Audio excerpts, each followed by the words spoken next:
रुपए का आपका लॉस हुआ ना, इसमें आपने कुछ, ठीक है। तो दिल्ली में कोई फायदा नहीं है अपना ई कॉमर्स बिजनेस करने का। और इस जीएसटी नंबर के लिए जो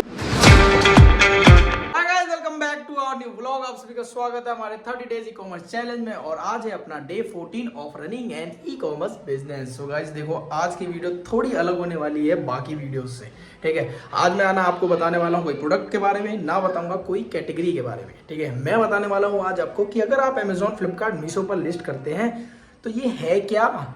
जब लोगों को यही 3 चीज़ों के बारे में नहीं पता पड़ेगा कि वो अमेजॉन करना चाहते हैं, फ्लिपकार्ट करना चाहते हैं, मीशो करना चाहते हैं, कि इनको करे कैसे और इनका क्या है, मतलब पूरा प्रोसीजर क्या है।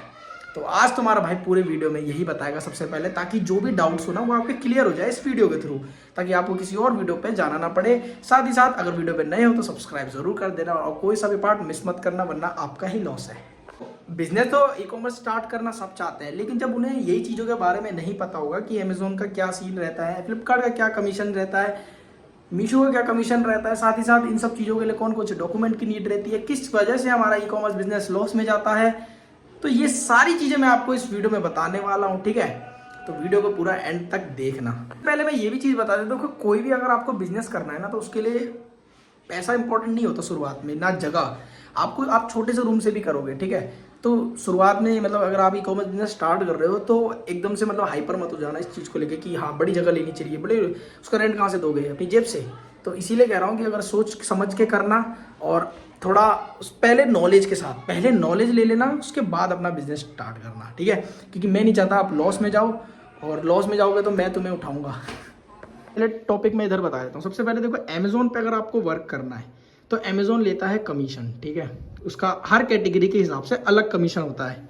अमेजोन में कोई सी भी कैटेगरी करोगे ना, उनका अलग अलग कैटेगरी के हिसाब से कमीशन होता है। लाइक 5% हो सकता है, 6% हो सकता है। फिर प्राइस के हिसाब से भी आपका प्राइजेस कमीशन पे मतलब फ्लक्चुएट होता रहता है। तो ये चीज़ जरूर नोट कर लेना, चाहे आप ये फ्लिपकार्ट करो या अमेजोन करो। मैं ये बता दिया कि अमेजोन और फ्लिपकार्ट कमीशन वर्क पे काम करते हैं, साथ ही साथ प्राइजेस के हिसाब से ये दोनों चेंजेस होते रहते हैं, ठीक है। जो प्राइजेस जिस प्राइस के रहेगा उस हिसाब से उसका कमीशन भी चेंज होता रहेगा।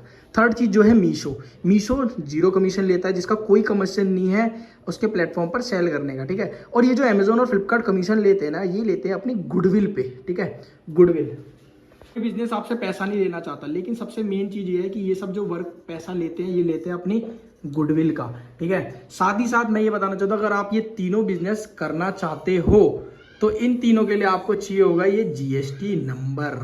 बिना जीएसटी के नंबर ये बिजनेस हो ही नहीं सकता। तो इस चीज़ के लिए चाहिए जीएसटी नंबर। और इस जीएसटी नंबर के लिए जो नॉर्मल गवर्नमेंट की फीस है, ठीक है, गवर्नमेंट की फीस है आपकी 500 रुपये, लेकिन जो आपके साथ सीए आपसे चार्ज करेगा वो करेगा अराउंड 2500 रुपये, ठीक है। क्योंकि उसका भी कुछ कमीशन होता है, वो आपकी चीज़ पे वर्क कर रहा है, ठीक है। जो आपको उसको डॉक्यूमेंट्स प्रोवाइड करने पड़ेंगे वो पड़ेंगे पैन कार्ड, सेकंड रहेगा आधार कार्ड, थर्ड रहेगा एड्रेस प्रूफ, ठीक है। और एड्रेस प्रूफ में भी अगर आपका ऑफिस है तो सबसे बेस्ट है। और एड्रेस प्रूफ में हमें क्या देना पड़ता है, इलेक्ट्रिसिटी बिल, क्योंकि ये आपका एक एड्रेस प्रूफ का एक डॉक्यूमेंट्स होता है। ये चीज़ समझ आई कि अमेजोन किस पे वर्क करता है, कमीशन पे करता है, कैसे वर्क करता है। मीशो का बता दिया कि नो कमीशन, वो कोई कमीशन बेस पे वर्क नहीं करता, वो करता है आपका डिलीवरी पे, ठीक है। साथ ही साथ अगर आपको तीनों प्लेटफॉर्म पर वर्क करना है तो आपको नीड रहती है जीएसटी नंबर की। बिना जीएसटी के नंबर के आप सेल नहीं कर सकते, और अगर कर भी लोगे तो आप सिर्फ अपने एरिया के अंदर ही सेल कर पाओगे, समझ रहे हो। आप कभी भी अपने, जैसे आप दिल्ली में रह रहे हो तो आप दिल्ली से हरियाणा नहीं सेल कर पाओगे, ठीक है। तो दिल्ली में कोई फायदा नहीं है अपना ई कॉमर्स बिजनेस करने का। तो यही सजेस्ट करूंगा कि बिजनेस करना तो जीएसटी के साथ करना। लॉस पे जाने का कारण सबसे ज़्यादा लोगों का मेन ये होता है कि उनको प्रॉफिट कैलकुलेट करना ही नहीं आता। बिजनेस स्टार्ट कर देंगे लेकिन प्रॉफिट कैलकुलेट करना ही नहीं आता। साथ ही साथ उनको ये नहीं पता कि आरटीओ कैसे मैनेज करना होता है, ठीक है। तो अब मैं बता देता हूँ प्रॉफिट कैलकुलेट कैसे करना होता है, साथ ही साथ आरटीओ मैनेज कैसे है। अब देखो, हमारे रिटर्न्स भी ना 2 टाइप्स के होते हैं, ठीक है। 2 टाइप्स में मतलब एक होता है आपका कस्टमर रिटर्न, ठीक है, और एक होता है आपका कुरियर रिटर्न, ठीक है। तो ये 2 तरीके के आपके रिटर्न होते हैं। अब कस्टमर रिटर्न वो होता है, देखो कस्टमर रिटर्न वो होता है जो कस्टमरों के पास पहुंचा, मतलब जैसे कोई ऑर्डर मैंने किया था वो ऑर्डर मैंने ले लिया, पेमेंट भी कर दी और ले लिया, लेकिन मुझे कुछ वजह से जो पसंद नहीं आया, प्रोडक्ट अच्छा नहीं था, क्वालिटी अच्छी नहीं थी, उस चक्कर में मैंने रिटर्न किया। तो क्या रहेगा ना, जो आपने वन साइड की शिपिंग फीस लगाई है लाइक 70 रुपये, तो वो 70 रुपये तो आपके ऐड होंगे ही होंगे, तो वो एडिशनल में आपके 70 रुपये और ऐड हो जाएंगे, जो रिवर्स फी कही जाती है हमारे RTO में। तो वो आपके टोटल लॉस, देखो आपने सेलिंग कुछ भी नहीं करी, आपने कर दिया लॉस 0 का, मतलब 140 रुपये का, सॉरी। तो अब मैं अगर बताऊं कि 140 कैसे हुआ, तो मैं बताता हूँ। लाइक आपने 499 रुपये का कोई प्रोडक्ट सेल किया, ठीक है, जिसका जो शिपिंग चार्जेस था 70 रुपये, ठीक है। आपने यहाँ से वन साइड भेज दिया 70 रुपये में, ठीक है। अब ये 70 रुपये में आपने भेज दिया, कस्टमरों के पास पहुँच गया। अब उस कस्टमर ने आपके हाथ से वापस करके वापस भेज दिया, तो 70 रुपये एक्स्ट्रा लगे। तो ये दो चीज़ आपको एक साथ पे करनी पड़ेगी, जो आपका रहेगा लॉस 140 रुपीज़ का, ठीक है। अभी 140 क्यों हुआ, क्योंकि आपने ये 499 का सेल किया, और इसमें आपने 499 का अपना प्रोडक्ट भी, जो आपने जो प्रोडक्ट भेजा तो भेजा, लेकिन जो आपने भेजा उसके बाद जो सर्विसेज प्रोवाइड करी गई, ये सर्विस प्रोवाइड करने के 140 रुपये हुए। और ये RTO में आपका कौन सा होता है, कस्टमर रिटर्न। 2 तरीके के रिटर्न होते हैं, जिसमें पहला मैंने बताया कस्टमर रिटर्न, जिसकी वजह से कस्टमर रिटर्न की वजह से 140 रुपये का आपका लॉस हुआ। ना इसमें आपने कुछ सेल किया, ना आपने कुछ किया, ठीक है। तो 140 रुपये का यहाँ पर लॉस हो गया। अब मैं बात करने वाला हूँ कुरियर रिटर्न की।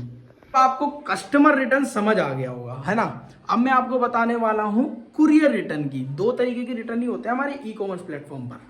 अब हम बात करने वाले हैं सेकंड, कुरियर रिटर्न की। अब कुरियर रिटर्न में क्या होता है, आपने 499 का कोई प्रोडक्ट सेल किया, ठीक है, इसमें आपका शिपिंग चार्जेस लगा 70 रुपये, ठीक है। अब यहाँ पे बंदा है, ठीक है, यहाँ पर अगर बंदा, मतलब जान लो यहाँ से शिपिंग चार्जेस लगा 170 रुपये, लेकिन इस बंदे के पास ये प्रोडक्ट पहुँचा ही नहीं, और वो किसी कारण हो सकता है, जैसे शिपिंग लेवल ख़राब हो गया हो, ठीक है, और या हो सकता है कि इस बंदे ने फ़ोन नहीं उठाया हो, ठीक है। इस चक्कर में ये वहाँ पर पहुँचा ही नहीं, और ये यहीं से वापस चला गया।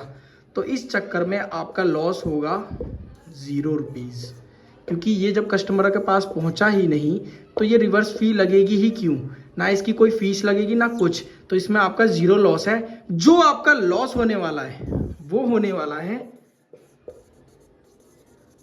सॉरी राइटिंग खराब है, पैकेजिंग का, ठीक है। लेबल्स जो आपने डाउनलोड किए या स्टिकर निकाला, जब पेपर का प्रिंट हुआ, तो वो अराउंड, ये मैं अगर बात करूँ तो ज़्यादा से ज़्यादा 20 से 25 रुपये के अराउंड होगा, ठीक है।